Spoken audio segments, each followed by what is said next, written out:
Hey, good morning, everybody, and welcome to the morning briefing here on Friedman Adventures. Well, you're going to have to suffer through this with my voice.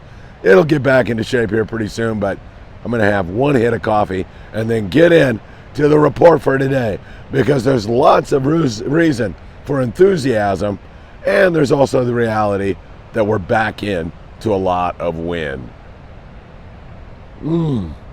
All right, thank you so much for allowing me to do that. Hey, it's great to be back with you all. We're watching the situation up and down the coast, and of course, as we like to, we start south of the border in Ensenada, where there are windy conditions. That's really what the major focus on today's report, at least trying to explain why we've had a downturn in fishing here the last day or so, and it's all because of the wind, which is not supposed to be blowing in August. It's just not. And when we get into September and October, November, we're not supposed to have any wind at all. It's our best weather months here in Southern California. Hopefully things are going to calm down, and it looks like on Monday we're going to get back to some really nice weather, with the exception of it's going to stay breezy off and on in the Channel Islands for a few days. It's been very windy out there, and as you move off to the Channel Island chain there, as well as San Nicolas Island, even Santa Barbara Island, it's been tough weather, no question about it. But down in Ensenada, the pongeros I talked to said, whoa, it was a little bit nasty out there. That wind made it hard to find kelp patties, and we did pick off a few bluefin trolling around with Mad Max, but it was way more difficult, and that certainly was the case south of the border. The wind, especially when you're on a low-profile boat like a ponga, and you're trying to look out and find kelps, it is way more difficult. It was even difficult for the sport boats up out of San Diego. I mean, many of those guys had subpar days when you compare them to recent days. It was much slower for most guys. In fact, the San Diego, who runs 6 a.m. to 6 p.m., he didn't even go offshore. He didn't like the wind, didn't like the way it looked, stayed on the beach, caught some yellowtail, had a fun day's fishing, but didn't even go offshore because of this breeze. Now, the good news is for that area, northern Baja, and where many of those San Diego boats are fishing, by Monday we get back to a week of really beautiful weather, so that gives us pause for lots of enthusiasm. That bite should come roaring back. Remember, that's kelp patty, yellowtail, dorado, there's bluefin in there, there's some yellowfin tuna.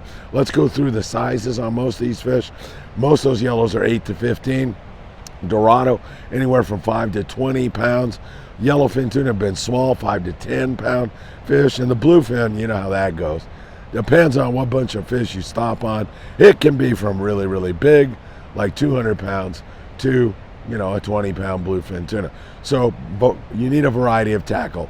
There's no question about that. You want to have like that 30, 40-pound fluorocarbon, www.opsonusa.com.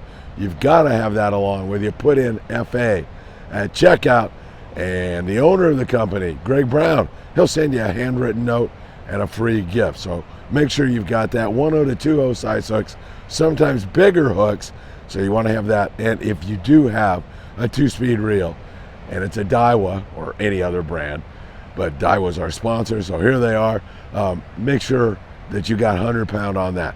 And while you probably won't get to it, in the rare occasion that you do, you're going to want to have some heavy strength. And when I say you won't get to it, I'm talking 6 a.m. to 6 p.m. boats. Haven't been seeing that much of it. Overnight, day and a half, all of those boats, if you have that kind of tackle, bring it. If you have that kind of tackle, bring it on a 6 a.m.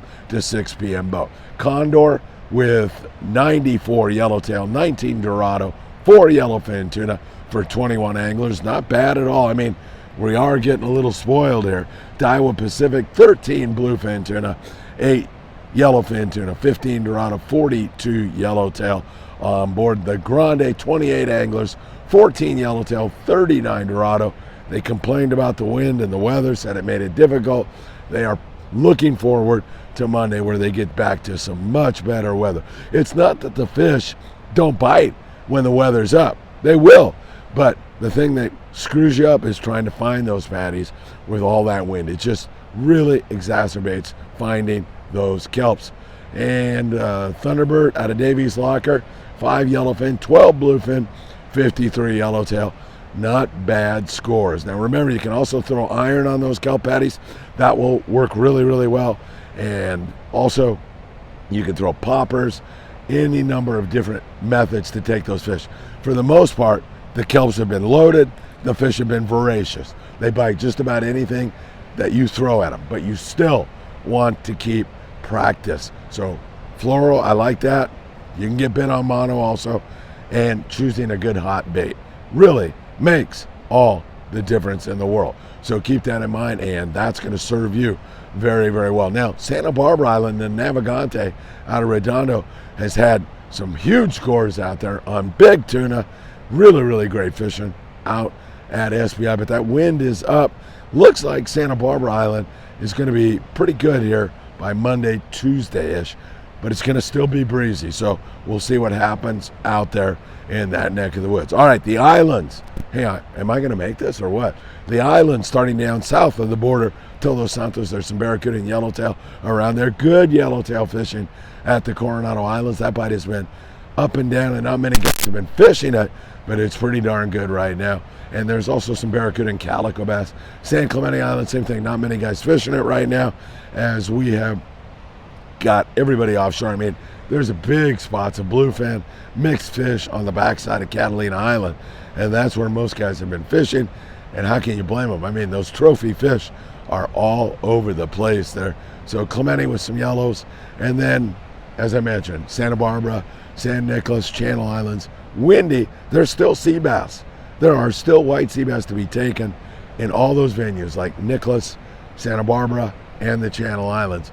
But it's been way more difficult with this wind. And so if you're going to go on a sea bass type trip, remember, you're going to be dropper looping sometimes. Other times you're just going to be using a sliding egg sinker, sometimes a lead head. You just want to make sure you bring enough tackle to take care of all those different scenarios that may present themselves to you. Along the coast down there in Ensenada, we see barracuda in several different areas. Great calico bass fishing. Punta Banda, talking to a couple pongeros who said it's as good as it gets right now. The water's warm and it's biting great around La Bufadora and surrounding areas. Really, really good.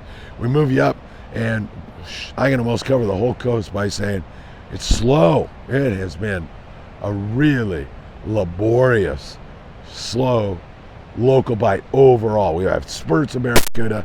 We have spurts of other fish. I still think we're going to see Dorado on half-day boats by the end of this season. But right now, a little bit of bass up and down the coast with some rockfish, occasional barracuda bite. In fact, the Island Spirit up there out of Ventura Sportfishing has had some of the best barracuda fishing, anywhere from 30 to 100 fish. They've got that wind up there now, but bring your surface iron if you're fishing with Cody on the Island Spirit. That will make a big difference to your success. My friend KJ, he was out on the new Huck Finn out of Emeryville Sport Fishing. He decided to give that a try. He fished his Mag 12 swim bait, or I'm sorry, Mag 12 mini dart, and came up with this gorgeous lingcod. Way to go, KJ. Way to go, Mag 12. Nice hit indeed. Surf fishing, there's still some pretty good Corvina fishing going on up and down the coast. You fish that light line, you can sight fish those things, and natural baits are definitely the way to get the job done. Man, that sun is feeling so good. And I know this is kind of an abbreviated session. Hang on. I hope you don't mind if I have a cup with you here right now. Oh my God, that's good. I know this is a little bit of an abbreviated session, but I'm trying to get through it with my voice. And come hell or high water, the morning briefing will be here for each and every one of you. So we've had wind. We know the culprit. It's not like, uh-oh, is this thing coming to an end? It's not that. It's the viento. It's those winds that screwed things up on us in the short term. Long term, still looking absolutely magnificent. I'm telling you, it's going to be one heck of a fall. Malihini, Friday, August 19th. You can still sign up. Just go in our show description today. Click on the link. Sign up. I'll see you there. I'll be filming you when you catch your giant Dorado. And then after that, we have one more trip on the Amigo with 2 spots, I think, now. And that trip is departing August the 31st. That is a Wednesday night, back in on a Friday night. If you wonder why we do weekday trips, it is because there's less boat pressure, and that really can make a huge difference. And we also get you in on a Friday where you have the weekend to really have a great barbecue with your fresh fish. All right, everybody, I made it. Uh-oh. Did you hear that? I almost made it. Have a great morning. Thanks again. I really appreciate it, and I'll see you really, really soon.